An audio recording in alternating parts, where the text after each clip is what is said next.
চিংড়ি মাছের মালাইকারি তো আমাদের সকলেরই খুবই প্রিয় ও জনপ্রিয় একটি পদ, কিন্তু চিংড়ি মাছের ভাপা এটিও খেতে ভারী সুস্বাদু হয়। তাই চিংড়ি ভাপা বানানোর জন্য আজ আমি নিয়েছিলাম বাগদা চিংড়ি, তাতে কিছুক্ষণের জন্য নুন আর হলুদ মাখিয়ে রেখে দিয়েছিলাম। ভাপার মশলা বানানোর জন্য সর্ষে, পোস্ত, কাঁচা লঙ্কা একসাথেই বেটে নিয়েছিলাম। তার সাথে দিয়েছিলাম নারকেল বাটাও। চিংড়ি মাছের মধ্যে নারকেল বাটা দিলে দেখেছি খুব ভালো খেতে হয়।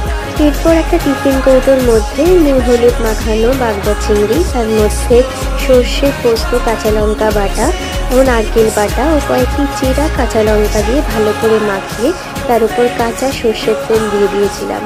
এরপর টিফিন বক্সের মুখটা আটকে দিয়ে কড়ার মধ্যে একটা স্ট্যান্ড বসিয়ে তাতে জল দিয়ে চিংড়ি মাছটাকে ভাপে বসিয়ে দিয়েছিলাম। 10 থেকে 20 মিনিট মতোই ভাপিয়েছিলাম। এইভাবেই বানিয়েছিলাম বাগদা চিংড়ির ভাপা।